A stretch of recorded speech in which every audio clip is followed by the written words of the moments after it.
Good morning and welcome. I am Joanne Jessen, a member of the board at the Unitarian Universalist Church in Reston. Whether you are on Zoom or here in the church, we are so glad that you are with us this morning. Please give thanks to our two new air conditioners that are pushing out as much cool air as they can. And they'll be in place until our new system is installed later this summer.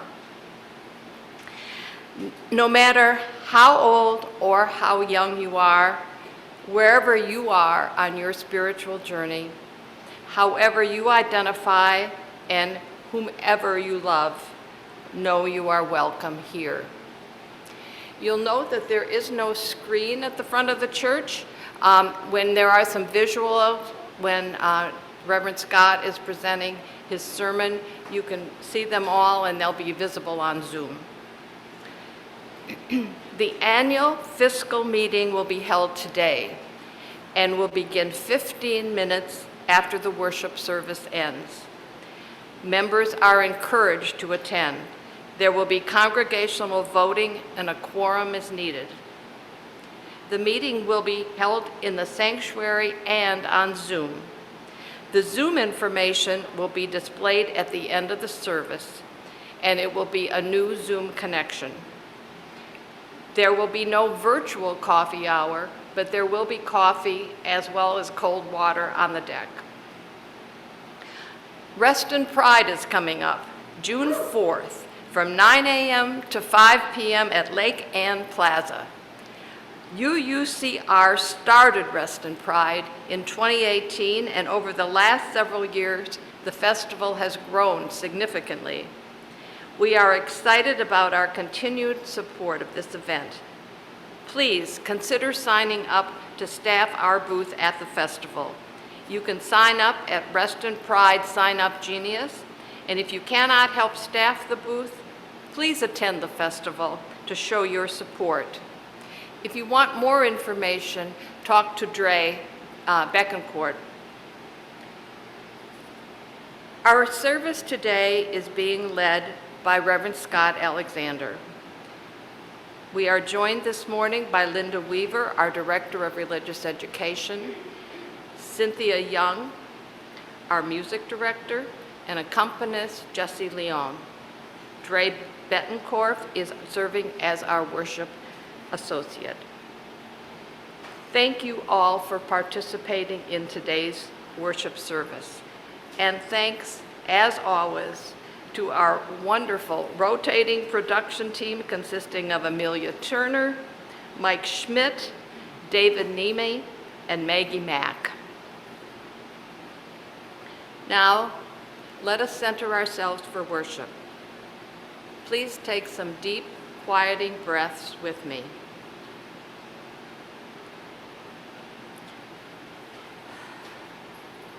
Let us enter our time of worship together as we listen to Church Street Rag by Will Perkin, performed by Jesse Leong.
Thank you, Jesse. Well, good news, the facts are in. The facts are in. You gotta love it. You're in the right place at the right time. According to the Washington Post, a recent article, quote, numerous recent studies have shown that people who attend a house of worship regularly tend to be healthier, happier, and live longer than those who don't. Pity then all those sickly, miserable souls who are unwisely languishing in bed this morning with coffee or the Sunday paper or enjoying brunch out with friends or on the WOD. They're doomed to hell. Those poor folks just don't know what's good for them. But you, smart and healthy people, you're in the right place, whether you're in Zoom or here in person. You're on the right track because you've gathered to give thanks for this gift of life, to grow your soul, to reflect on the quality and depth of your life, to remind yourselves of all the good we can do for one another and out in the world, and to enjoy the company of religious community on this beautiful, if albeit a little bit too hot, spring day. So welcome because you're in the right place at the right time for the right reasons. Our hymn.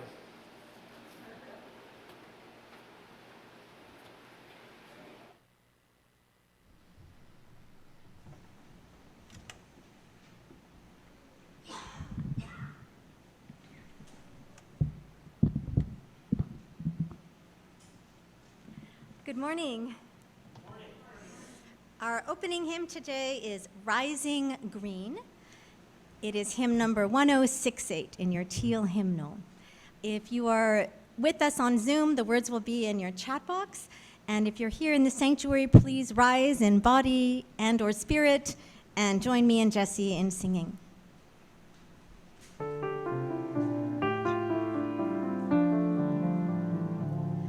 My blood doth rise in the roots of yon oak.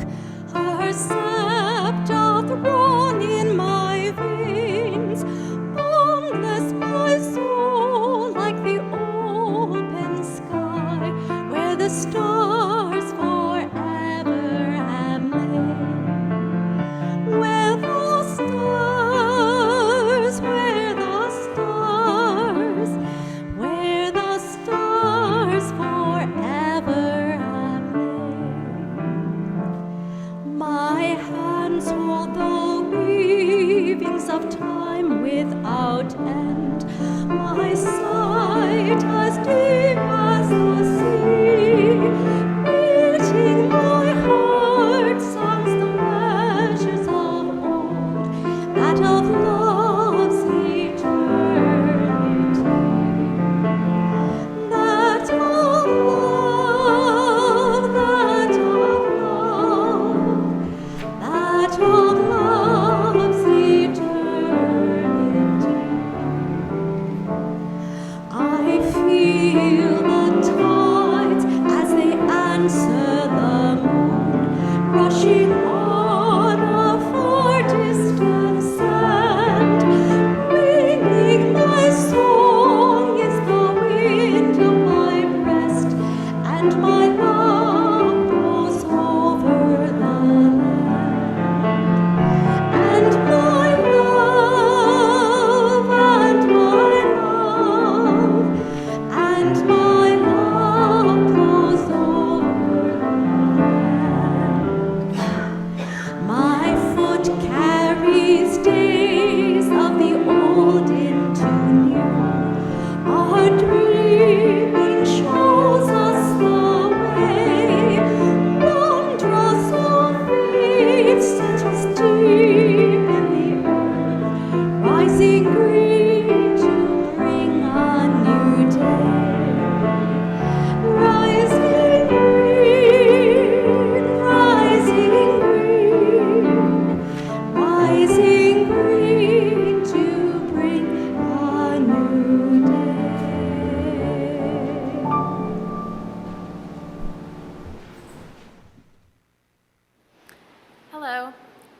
chalice lighting this morning, the words are by Reverend Dawn Shea Cooley. We light our chalice this morning, grateful for the love that we experience in this beloved community. May the flame light the way for all of us who seek such abundance.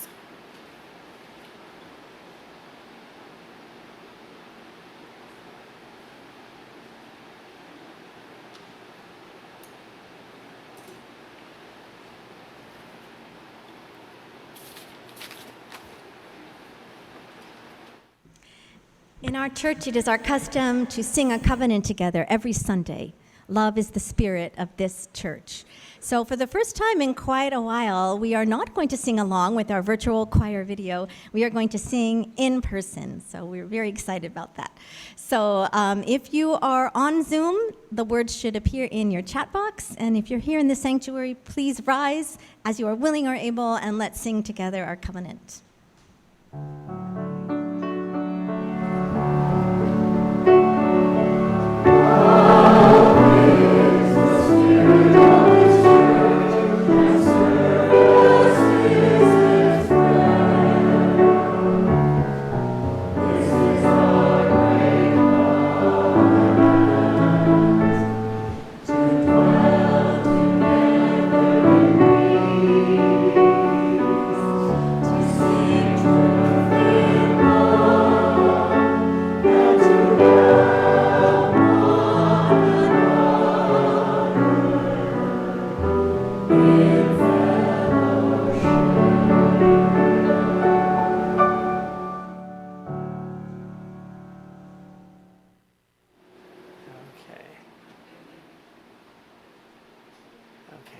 Cynthia, will you be reading from this microphone?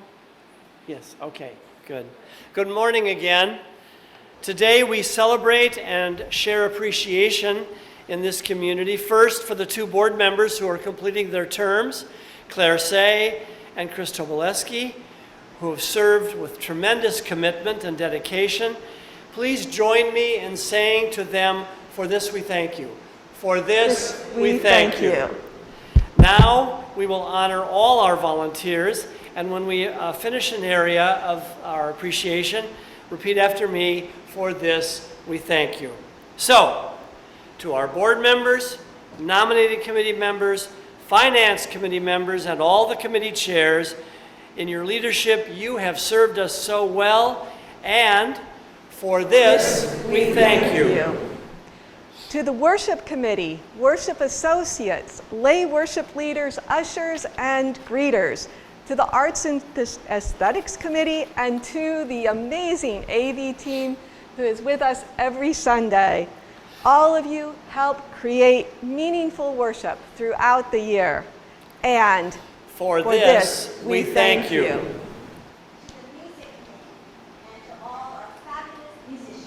Who bring beautiful, meaningful music to every Sunday service and to special community events, including our choir members, handbell ringers, children's choir singers, solo instrumentalists, hymn leaders, and performers in our fall cabaret.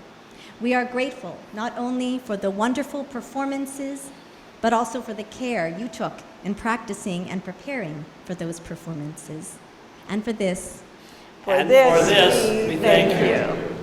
To the membership committee, caring circle, neighborhood circle captains, the caring crafters, the helping hands who bring food and offer rides.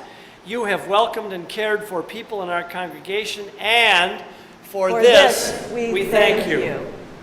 To those who oversee the maintenance of our building and all its facilities, to those who create and care for our beautiful gardens, and those who serve on our Green Sanctuary Committee, you assure that our church and our grounds are functional and beautiful. And for this we thank you. For all those who have offered education for children and youth, who are youth advisors, who provide education and enrichment activities for the adults, led support groups, hosted fellowship activities, worked on the Halloween pageant and the Halloween festival and the winter pageant, served on the Religious Education Committee and the Adult Enrichment Committee. You support Lifespan religious education, and congregational life. And for this, we thank you. To the alternative gift market volunteers, to those who provide food to the homeless through the hypothermia prevention program, to those who volunteer with the Closet, Voice, and Cornerstones, to those who help the refugee families that we sponsor or assist.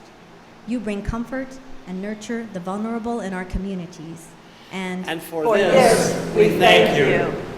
To all who wrote postcards for UU the Vote, served on the Racial Justice Task Force, worked for immigrant rights, worked on the Rest and Pride Planning Committee and the LGBTQ Task Force, and organized other social justice activities, you have helped us live our faith aloud. And for this, we thank you.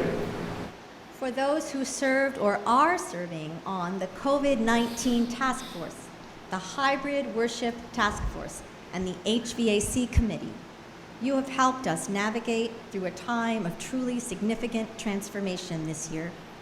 And for this, we truly thank you. To the members of all the committees not yet named, Communications, Endowment, Finance, Stewardship, Personnel, and the Safer Congregation Committee, you make our church run well, and for this, we thank you. May this litany then serve as a reminder that we all have the ability and obligation to say yes to service in this religious community.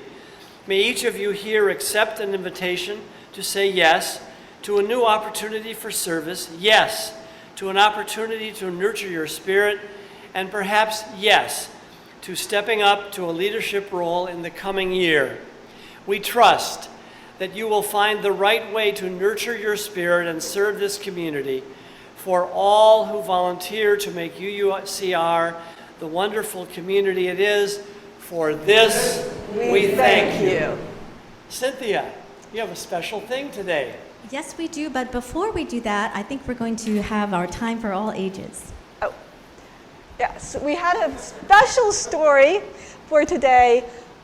Many years ago, a teacher told students in a class to take out a piece of paper and write the names of all their classmates on it.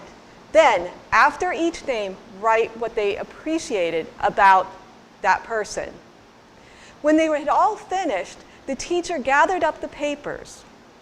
The next day, the teacher handed a new page out to each student. At the top of the page, they saw their own name, and then they read all the things that their classmates had written about them, appreciating them and saying nice things. Several years later, after the students had graduated from high school and gone their separate ways, they were at an event, many of the students and the teacher together. One of the students went to the teacher and pulled a piece of paper out of his wallet and handed it to the teacher.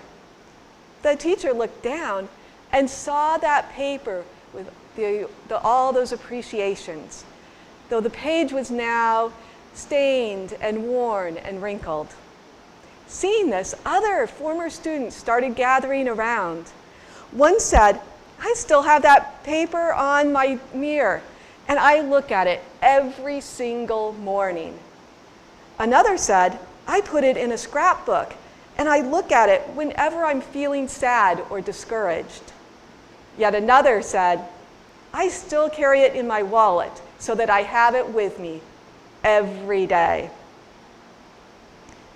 And I offer this story to remind us how important it is to let people know why you appreciate them and why they matter to you. And we hope that you know that you are appreciated and that you matter to us.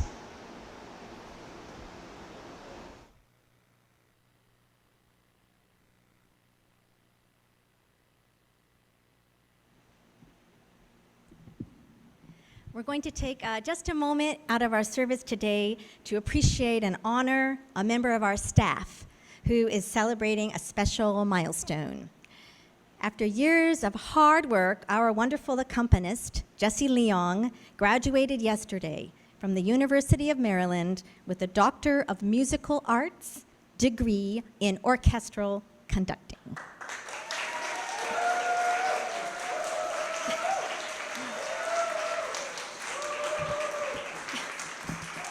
So, Dr. Leong, please come.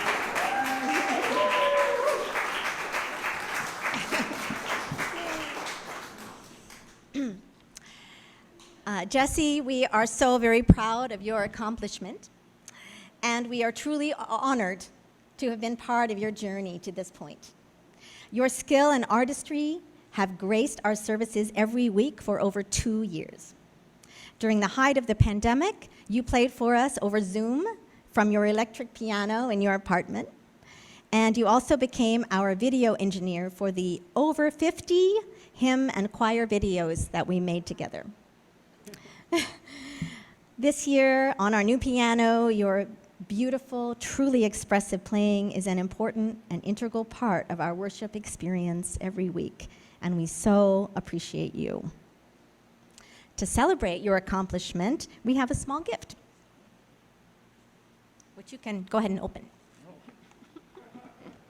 Class of 2022. It's not a bottle of wine. Oh, look at this. This is a baton.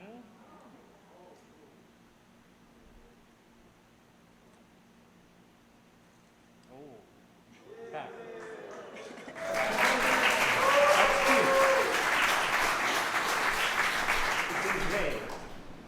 It says, congratulations from your UCR family. Thank you.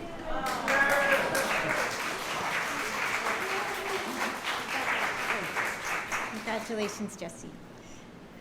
And we're going to put Jessie to work right away as we sing with our 8th graders and all the younger children as well as they head out to their classes. The words will not be up here today, but please do sing along.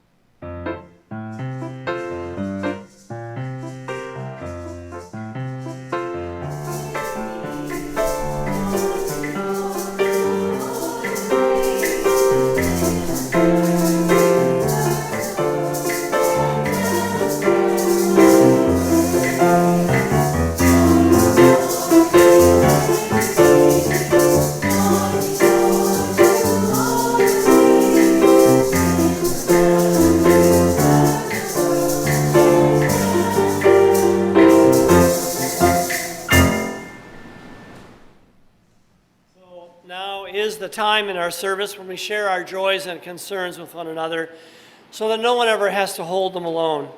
If you are joining us remotely this morning, you may wish to light a real or virtual candle wherever you are to mark what is on your heart. As members of the congregation who are present will come forward, take stones from the bowl, and place them in the water which holds so much of our love. And if those who are at home would like to share what's on their heart today in the congregational chat, you may do so, but please remember that that becomes then public.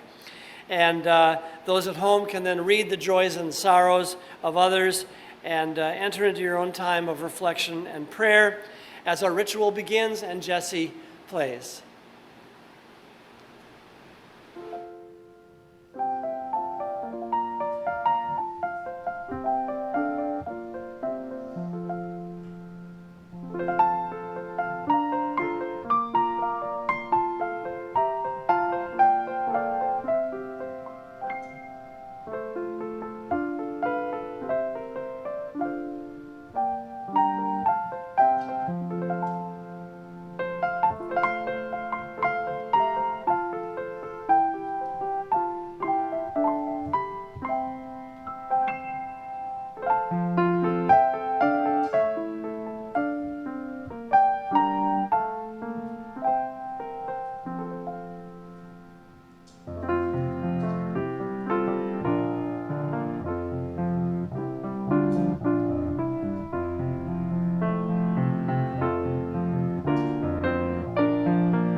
Let us be one in a spirit of oneness and prayer.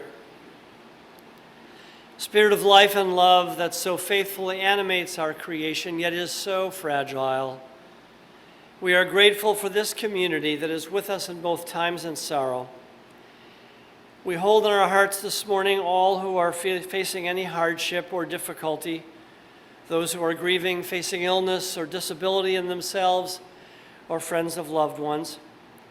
In particular this morning, I would have you hold in your hearts and in your prayers the people of Buffalo, especially the families who so senselessly lost loved ones last weekend in the terrible crime that was committed. I also would have your hearts go out to Reverend Lee Barker and his daughter Ava, who suffered the loss of their wife and mother this week. Whether shared here this morning or held silently in our hearts, may our joys be multiplied in community, and may all gathered here find comfort and calm. Amen.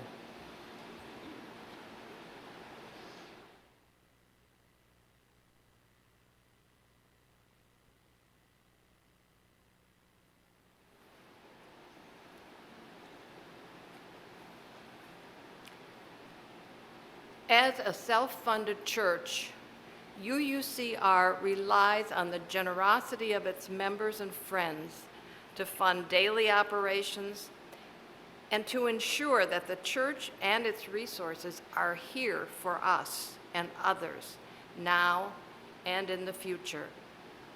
Pledges support our worship and music programs, our religious education program, programs for members and friends, community outreach, and connections to Unitarian Universalism. We now invite you to support the work of UU Reston by making your donation to the collection plate if you are here in the sanctuary, or at the link on the slide and in the chat box. Thank you for your generosity and support of our beloved spiritual home.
My topic today, an important topic, is social capital, and I want to begin with excerpts from Robert D. Putnam's book, Bowling Alone, which many of you may be familiar with. Bowling Alone, America's Declining Social Capital. I read from him.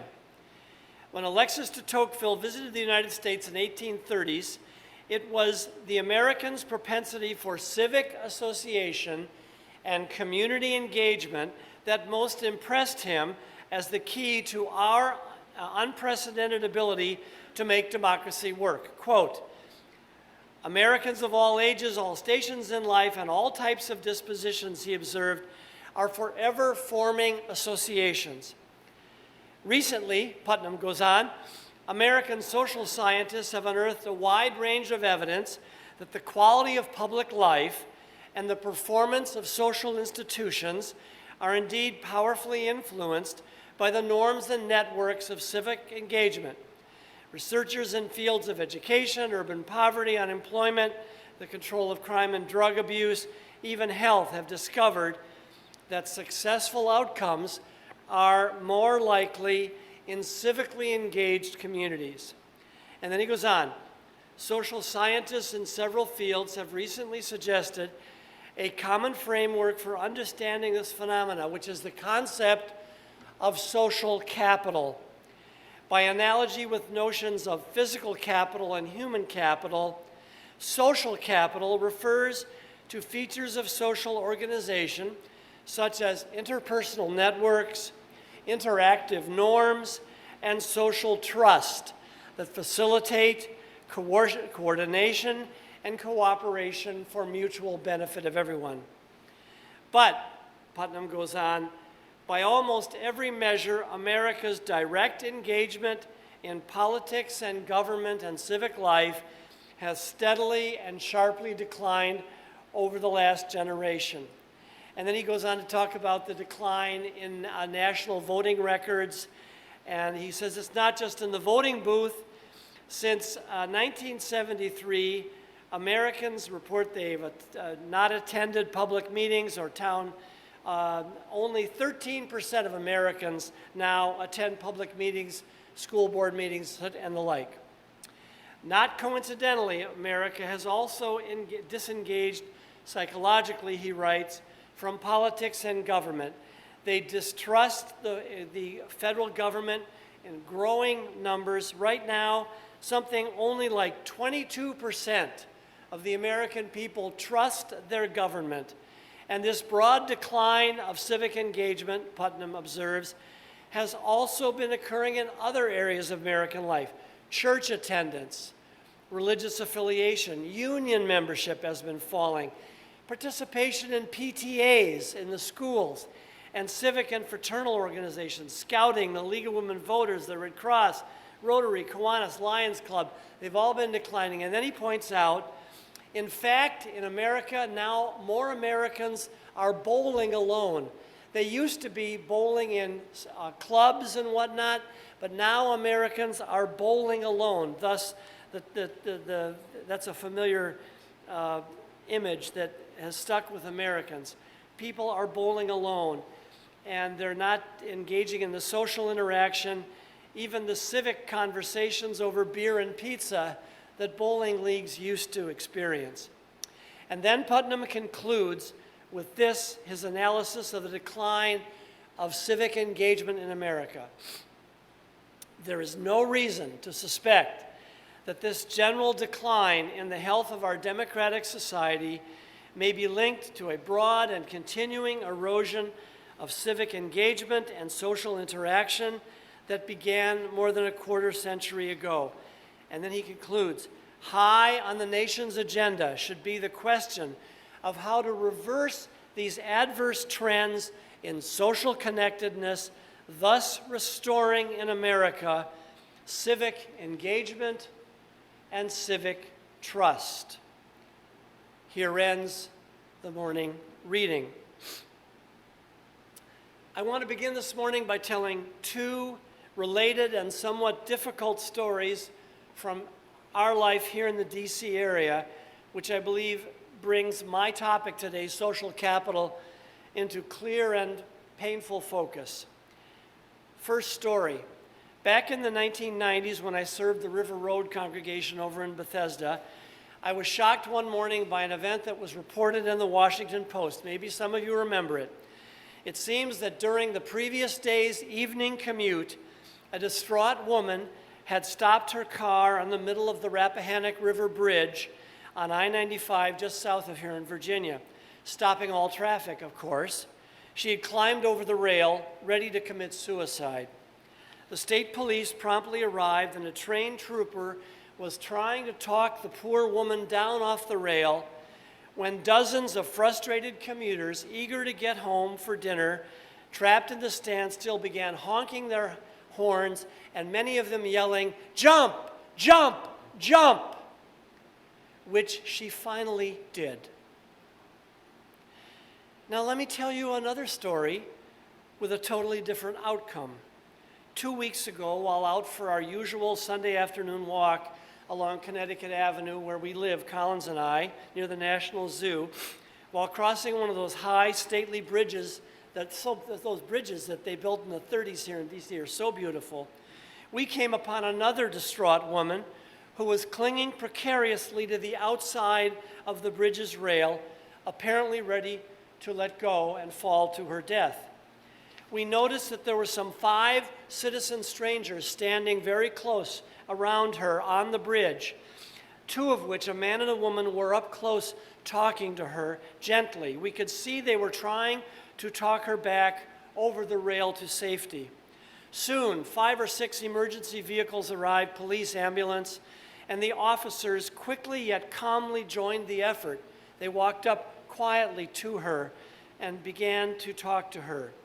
So as not to put any more pressure on the woman and the whole scene, Collins and I left. We got off the bridge, and other people did too.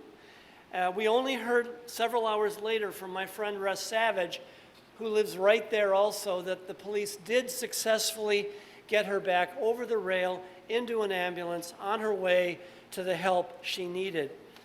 How different these 2 outcomes were, and they reflect a difference in social connection, that we feel and compassion and care for one another.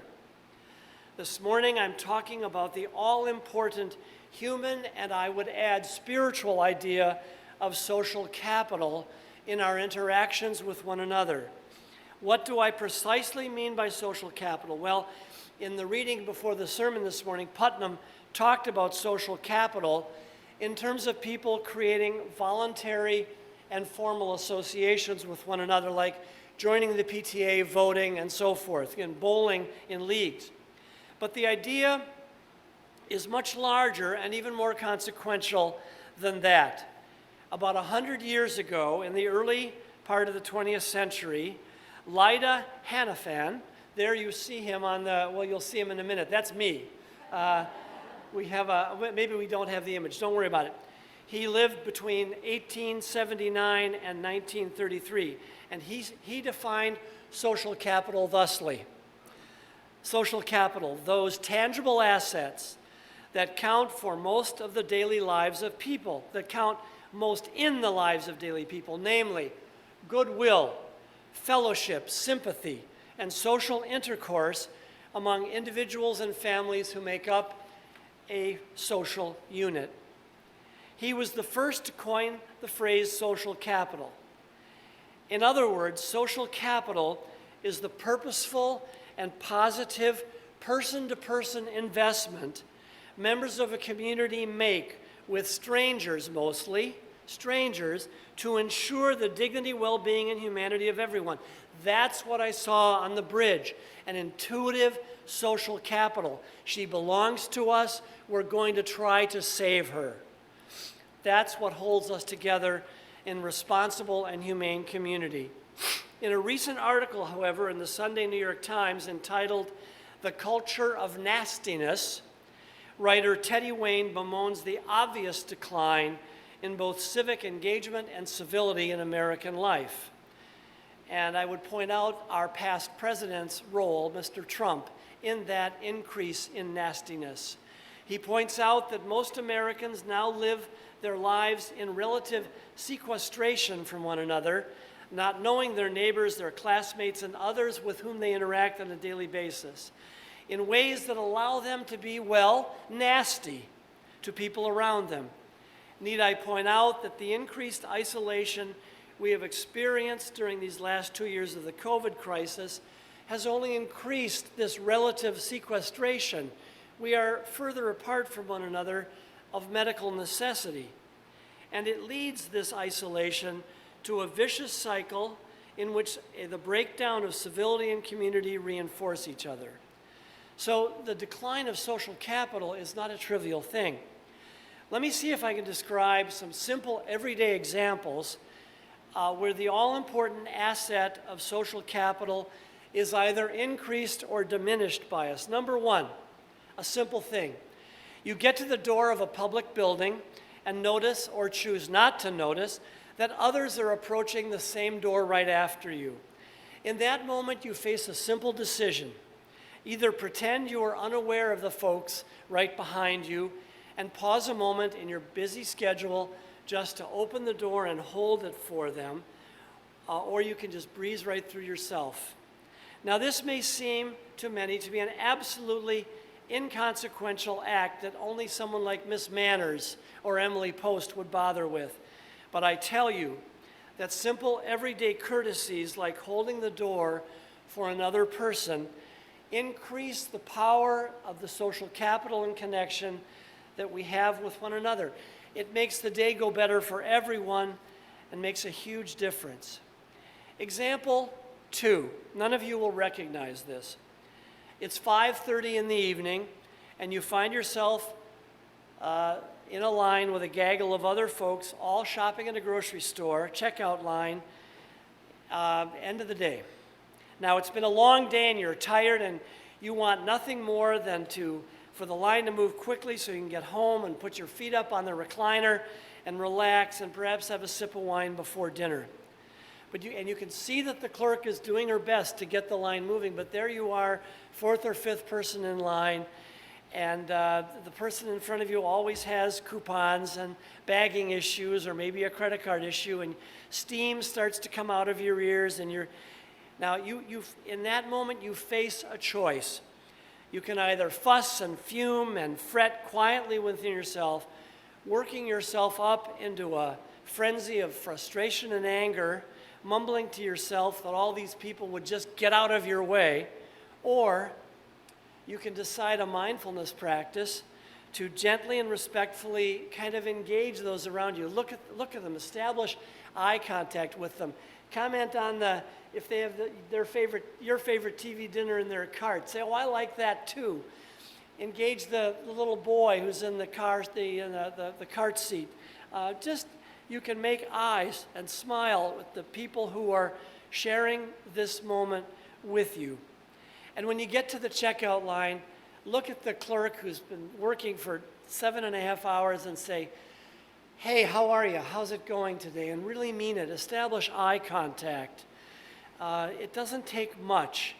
The simple choice to be appropriately engaged with strangers can make all the difference in the world to someone else. Next time you're in a frustrating grocery line, I urge you to try it. It will not only make the moment go better for you, everybody in the store will somehow be lifted up. Example 3. You're out walking or riding your bike alone in the morning, and you suddenly cross paths with 4 landscapers who are working here in Reston. They're in the section of grass between the road and the sidewalk. It will, of course, be easy in this culture to just pretend you don't see them. After all, they're common laborers. You don't have to establish eye contact. But if you just take a moment and turn toward those guys, or now there are many women who do landscaping, and just greet them. Hi, how are you? How's the morning going? It will make such a difference. We have the power, of course, in this culture to ignore people who are working in our midst. There's no real strong expectation you will stop and talk to them, but it doesn't take much. And again, it lubricates all the gears of culture when you just stop and say hello to someone who's working for you. A waiter, you're at a fancy reception and there's a gal behind the bar serving drinks. Just establish eye contact. Ask them how they are. It doesn't take much. Example 4. I had a bunch of pictures, but we're not running pictures today, obviously. The picture I had was of a guy walking in a downtown setting like Washington with earphones on, completely oblivious to everything around him. You've all seen that with the earbuds. It doesn't take much for us to unplug ourselves when we're walking on the street and just, again, be aware of our surroundings. Not only, I see people biking with headphones on, they're missing all the beautiful sounds of nature, but never mind that. They just cut themselves off from the world, and rather than, when I ride on the WNOD, I have a spiritual practice I'm going to talk a little bit about later in a minute, of trying to greet as many people as I can with just a hi or eye contact or a wave, take one hand off the handle. It's amazing how very simple it is to greet those around you. I must admit, here in the Washington area, a lot of times my greetings do go unanswered. You know, I'll say, hi, and the person just, so you guys this culture is grumpier than Florida. I got to tell you the truth. When I greet people in Vero Beach, I almost always get a response. Here, people are a little more cautious, a little more afraid. The social capital has worn thin here in Washington, and we have to rebuild that social capital by making investments in one another. Another picture I had to show you was 4 years ago, I rode across America. I'm going to show you this. I rode across America with a guy named Jake Piper. We raised $56,000 for a local anti-poverty agency, and it takes a month to ride all the way across the country. Now, I will tell you that in a solo ride across the country, there are many, many miles out west in particular where you don't pass anybody. You're just in the middle of the desert. But I made a commitment before I left on that ride. I've done it 5 times. Each time I established a social capital spiritual practice. I said hello to every person, even if they were 20 yards away on a sidewalk in Illinois. If it was a farmer at a fence post or somebody who'd gotten out of their car to watch the bikes go by, I made a point to greet every single person I met from Los Angeles to Boston. And most of the time I got lovely return and social capital response. It's a wonderful thing. I even extended this social capital. When you ride bike across Arizona and New Mexico, the interstate that we were on the shoulder of the interstate because that was the only road. The Union Pacific trains go right next to the interstate, and those trains come about every 7 or 8 minutes. They're a mile long, 2 miles long. I said to the guys I was with the first time, let's try to get the train engineers to blow their horn, and they all said, ah. So I start doing this on my bike alone, and sure enough, the train guys all pulled their horn. Pretty soon, 12 guys on this bike ride. Everybody's going like this. We connected with those people. I even took this social capital practice with the cows. There are cows and cattle all the way across America, I assure you. And I learned that especially out west where the people are sparse and the cattle are many, if you ride past a herd of cattle, they all look at you. They all look at you. And I got into the practice of saying, hello, girls. Hello, girls. And pretty soon, all the riders were talking to the cows and to the cattle, greeting the cattle. Social capital has an interspecies dimension that I can tell you is a lot of fun. I have a picture here of me riding with a bunch of cows in the background that I wanted to show you. But the overall point here is that it takes very little effort, spiritual effort, emotional effort, to acknowledge those you meet and simply engage them, acknowledge their presence. It makes a huge, huge difference, whether it's on the street by taking the earphones off, in the grocery store, holding a door, or riding across the country singing to cows.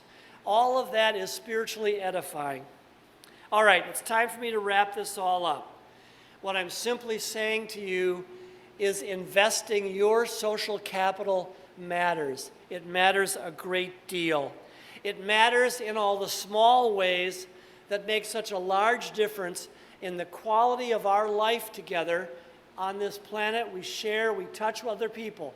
You can walk around in Washington like you're the only person there on the sidewalk, or you can have a sense here in Reston and elsewhere, no matter where you are in the world, that you're not alone, that people are with you. You can simply acknowledge their humanity and keep connected in simple ways of engagement, whether it's on a high bridge with a distraught person who is thinking about ending their life, or whether it's holding a door the next time you go into Harris Teeter. Well, they have automatic doors now, don't they? So you don't need to hold them. The process is the same.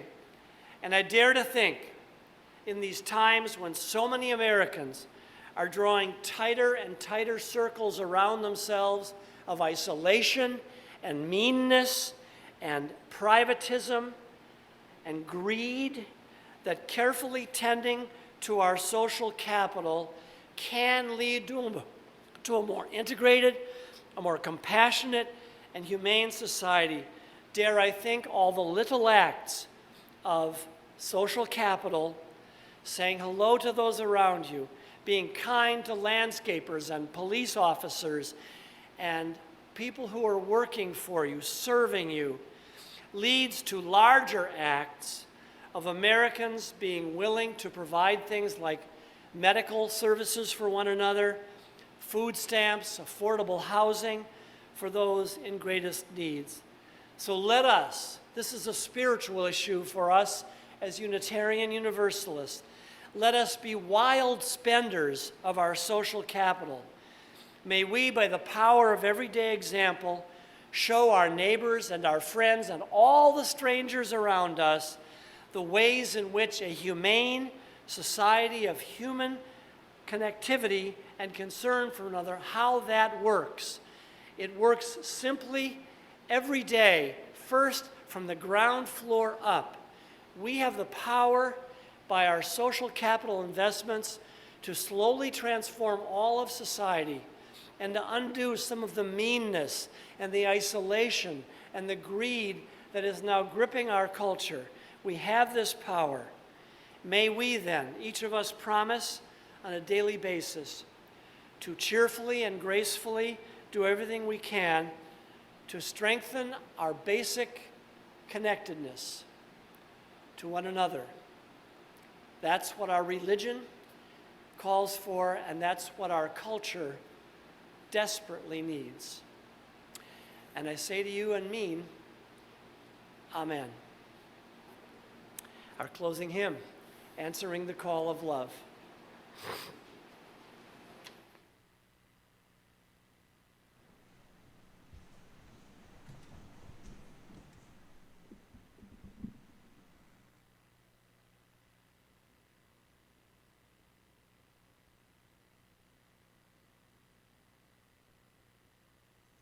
Our closing hymn today is hymn number 1014 in your teal hymnal. If you're using the hymnal, you'll notice the title is Standing on the Side of Love, but the composer in recent years has changed the words to Answering the Call of Love. So every time that appears in the hymn, we're going to sing Answering the Call of Love. If you're home on Zoom, please sing with us. And here in the sanctuary, please rise, embody your spirit, and join us. Oh, I would also like to thank my friend Jeff Lower, who so often plays with us. Thank you, Jeff.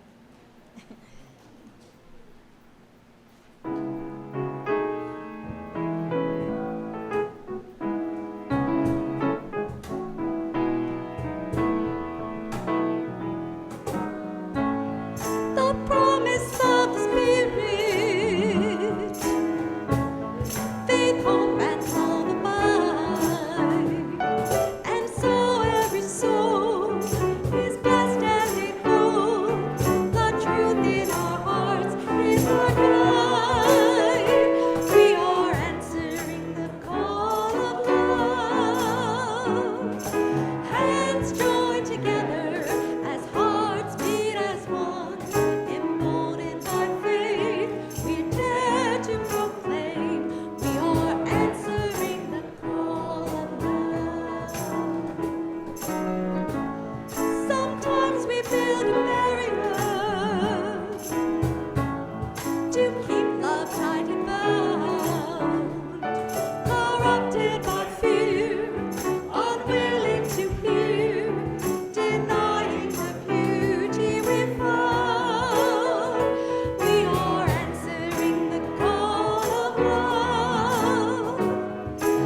And I send you on your way with these ancient words from the Greek philosopher Epictetus, who lived from 55 to 135 AD.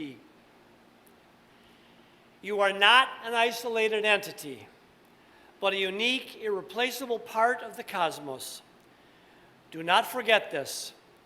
You are an essential piece of the puzzle of humanity. Each of us is part of a vast, intricate, and perfectly ordered human community. But where do you fit into the web of humanity? To whom are you beholden? Look and come to understand your connections to other people. We properly locate ourselves within the cosmic scheme by recognizing our natural relations to one another and thereby identifying our duties. Our duties naturally emerge from such fundamental relations as our families, neighborhoods, workplaces, state, or nation.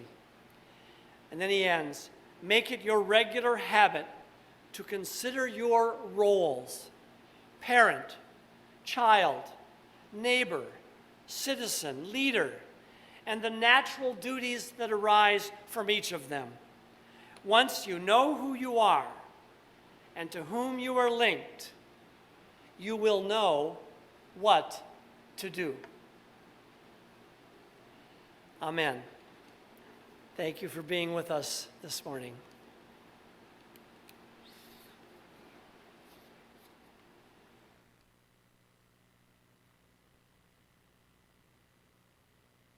Others, quickly for the postlude, I just thought I would mention that this choir anthem today, Let Peace and Love Shine Through, composed by Rollo Dilworth, actually has text written by high school students. High school students attending the Central Bucks West High School in Doylestown, Pennsylvania, created the beautiful words which went so well with this theme that we had today of appreciation and humanity. We're just going to reprise the very end of the song, not the whole thing.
We now extinguish this flame.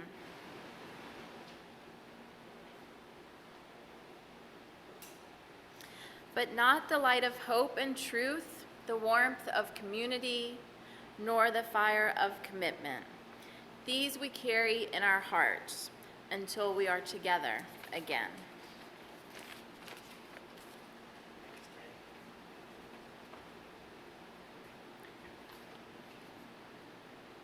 The annual fiscal meeting will begin in 15 minutes, so that will be about 11:20.